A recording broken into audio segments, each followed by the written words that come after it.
Bueno, buenas tardes. Como siempre les digo, esto es un video académico.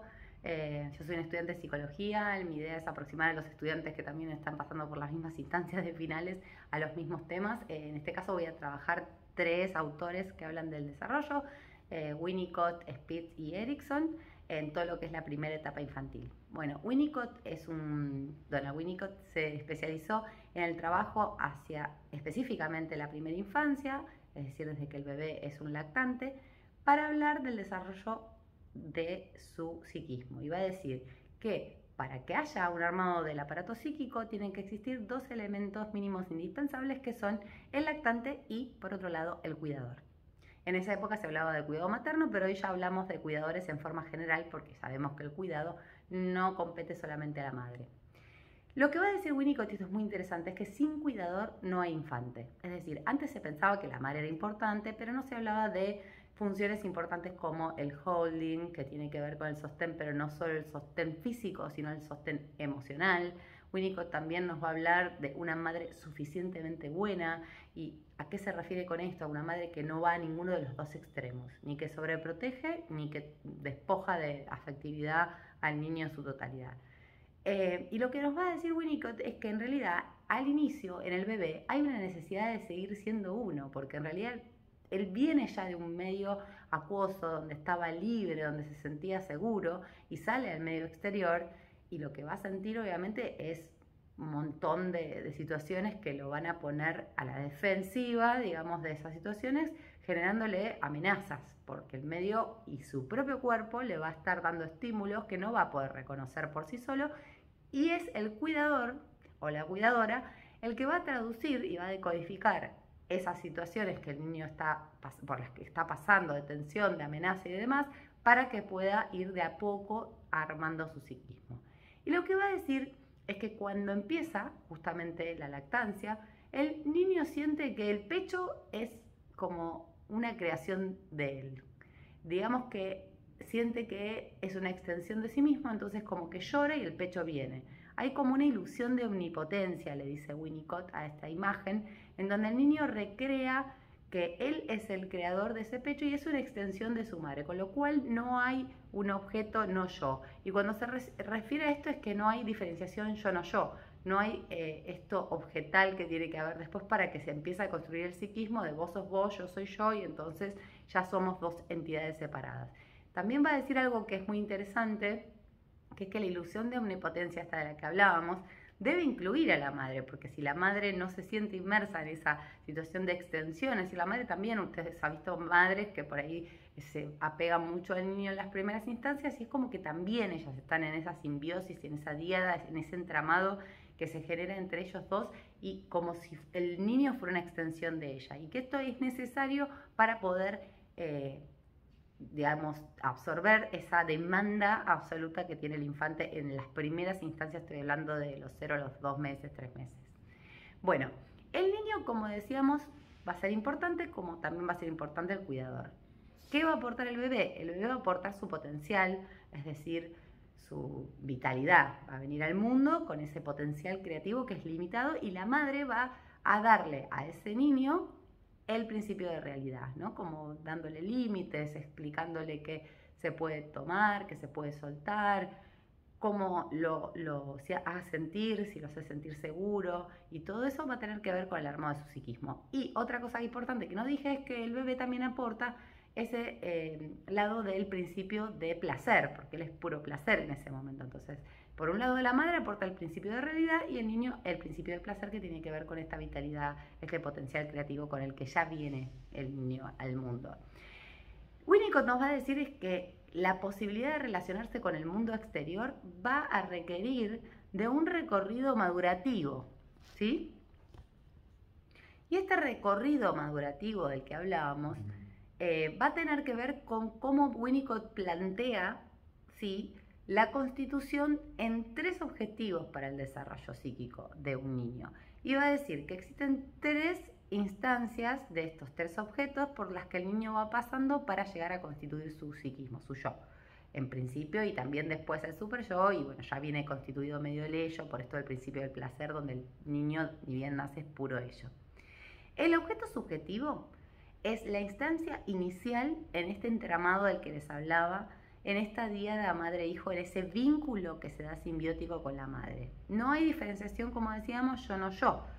Y acá lo que pasa es que hay una realidad intrapsíquica, ¿sí? Todavía no hay psiquismo, pero hay como una realidad intrapsíquica. Y hay una dependencia absoluta que está basada en este principio que dijimos antes, en esta ilusión de omnipotencia, que tiene que ver con que el niño no se cree parte separada de su madre. Entonces cree que llora y la teta viene.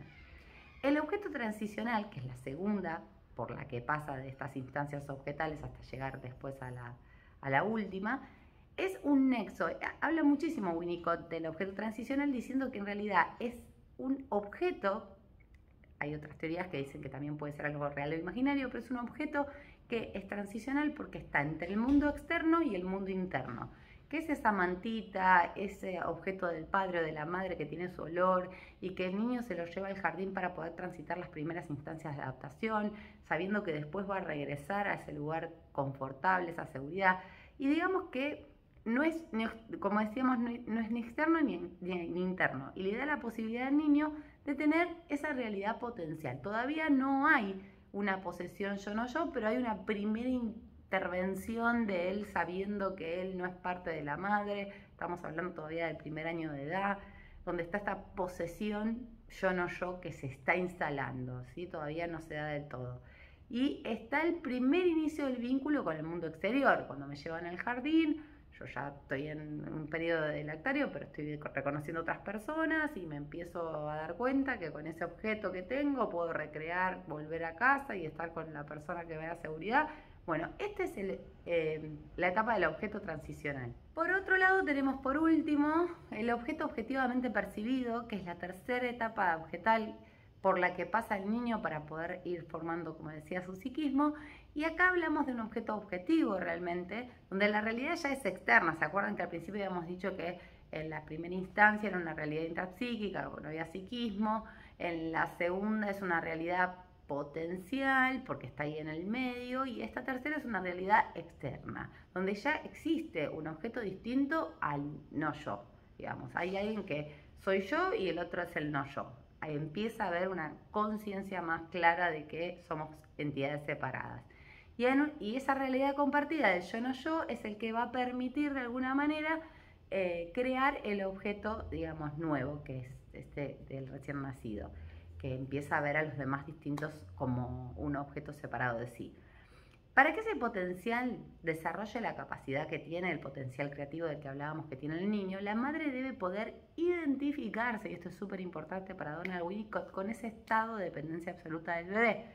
Entonces, a esto Donald Winnicott lo va a llamar preocupación materna primaria, que es esa disposición, no solo física, sino emocional, que tiene la mamá de poder acceder a esa demanda absoluta del niño.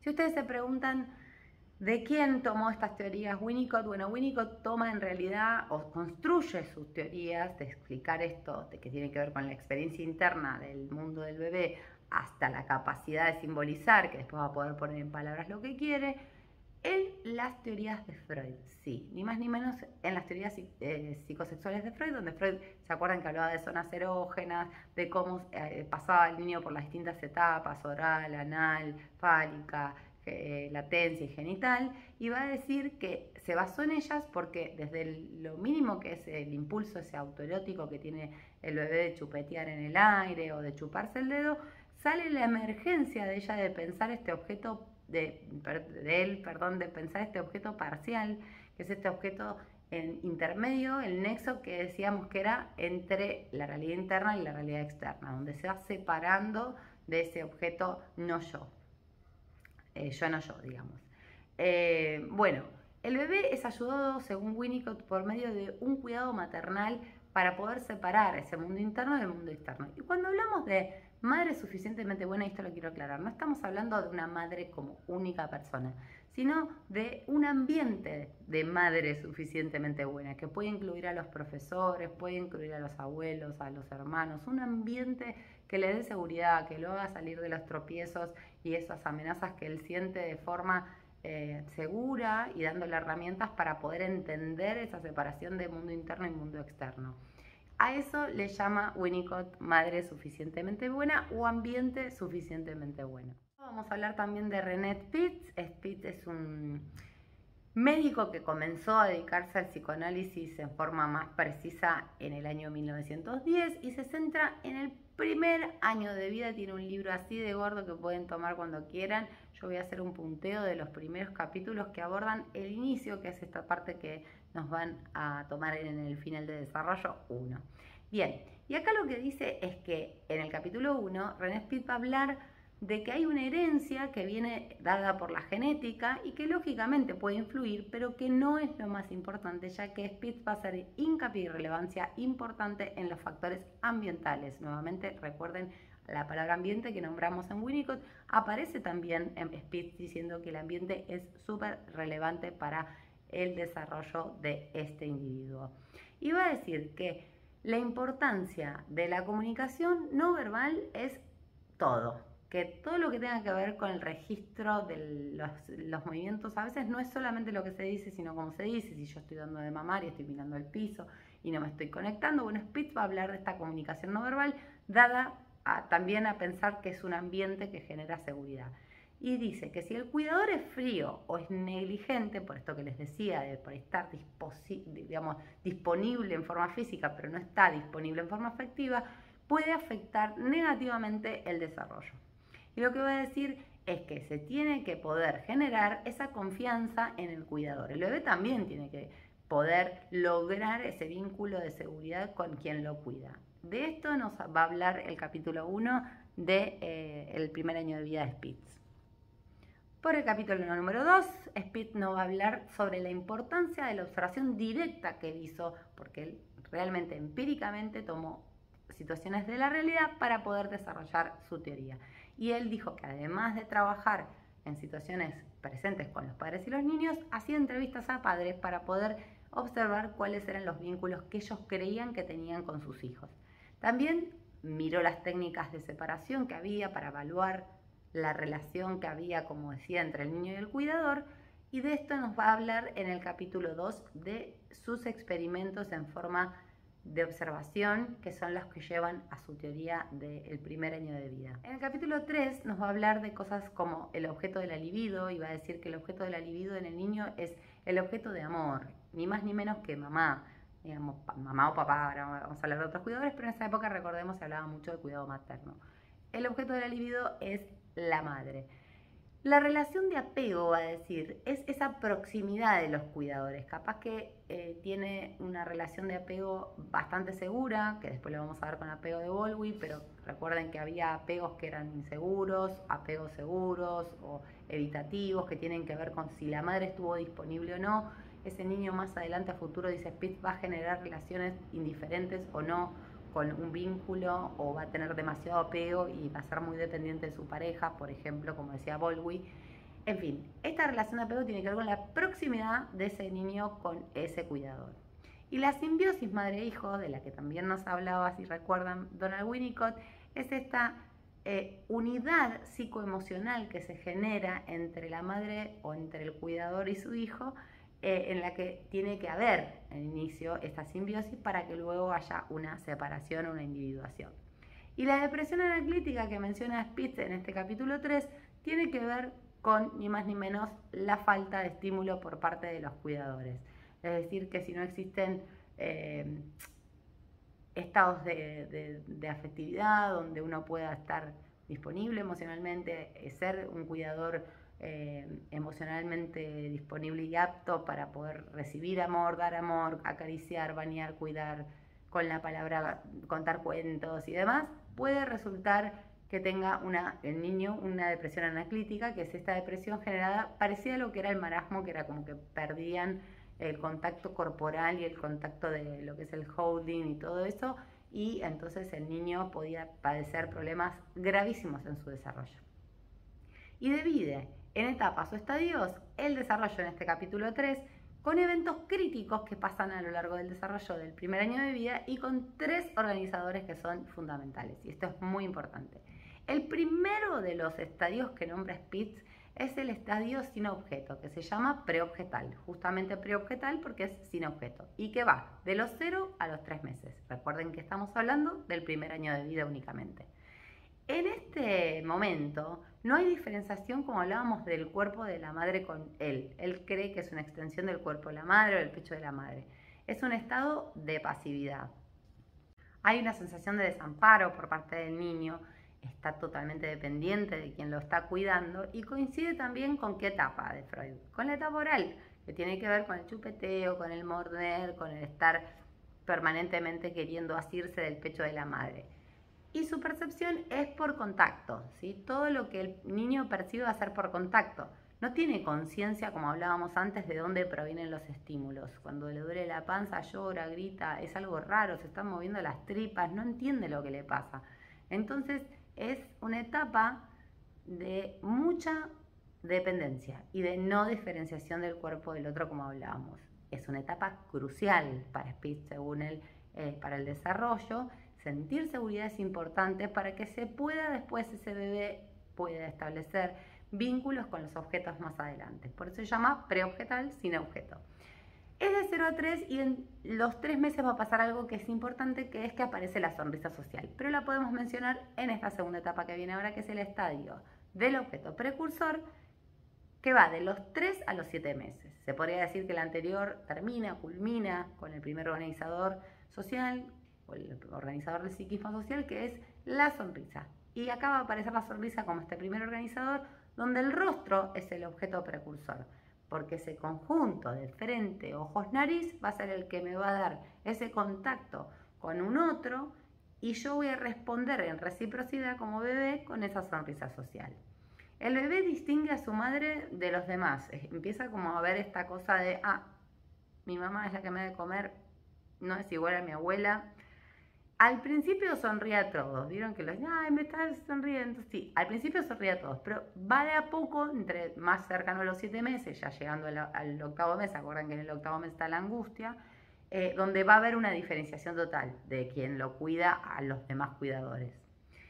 Es la base para la relación de apego. En esta instancia, que es el objeto precursor de 3 a 7 meses, es la base para la relación de apego de la que hablábamos. Es un estado clave para comprender cómo se generan las relaciones de apego.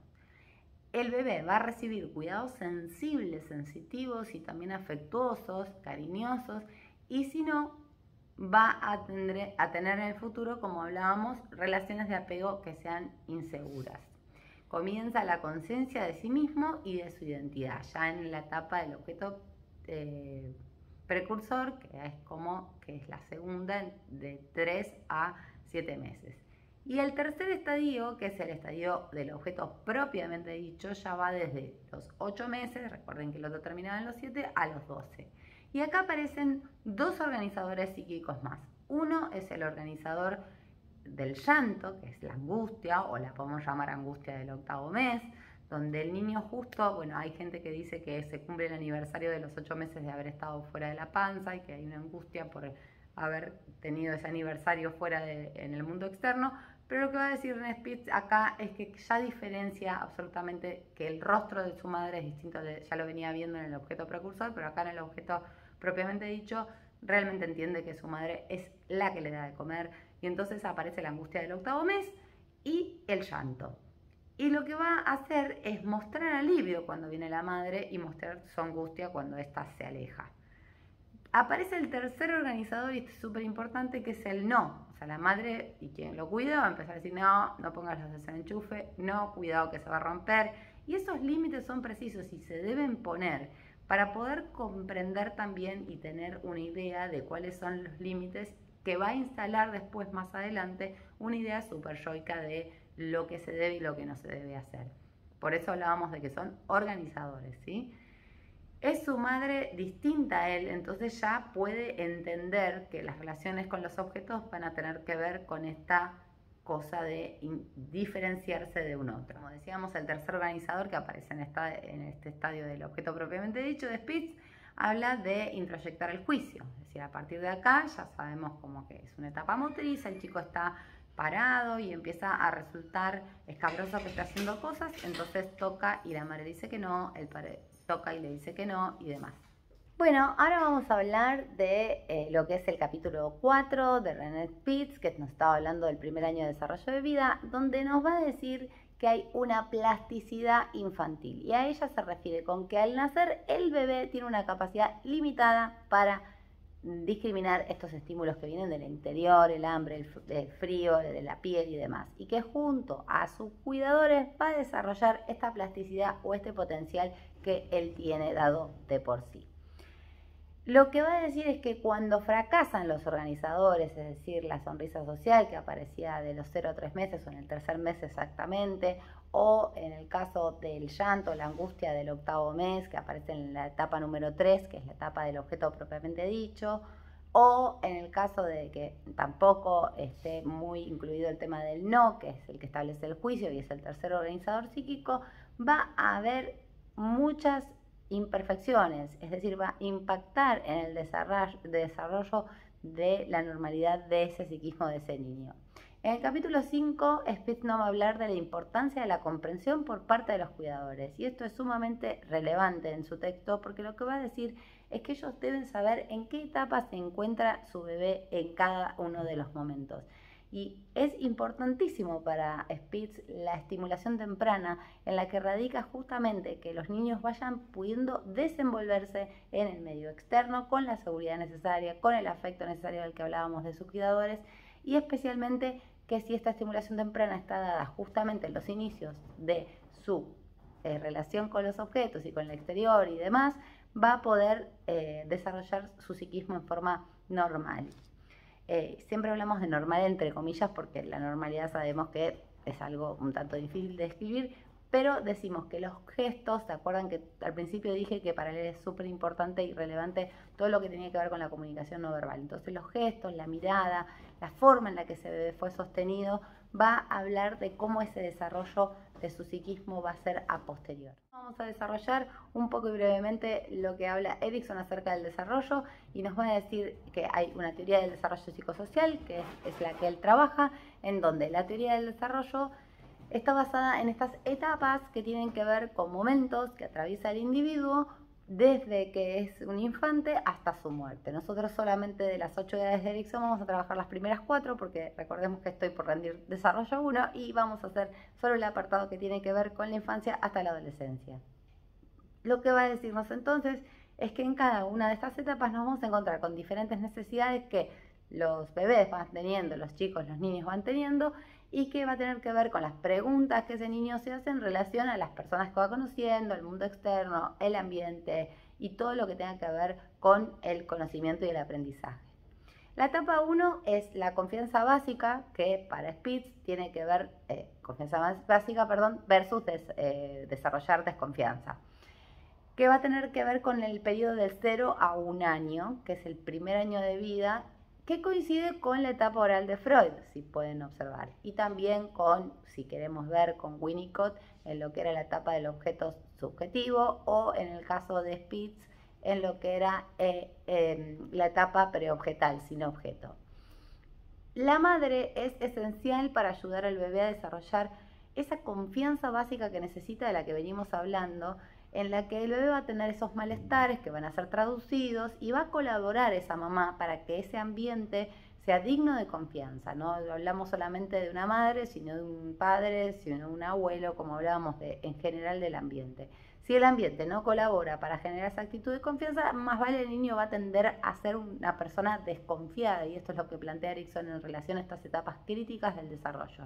La etapa 2, que va de 2 a 3 años, nos va a hablar de que hay una autonomía versus una vergüenza o duda, que es el lugar donde se puede instalar el niño si no es desarrollada su autonomía en forma persistente y si la madre está muy encima o es muy dependiente de ese niño. Entonces, por el contrario, va a generar vergüenza o duda. Ese niño cuando sale al exterior se convoque con sus compañeritos, fíjese que de 2 a 3 ya está iniciando el jardín. Y puede tener que ser es necesario el distanciamiento del cuidador para no sobreprotegerlo y también el acompañamiento necesario, ¿no? En esta etapa también infantil.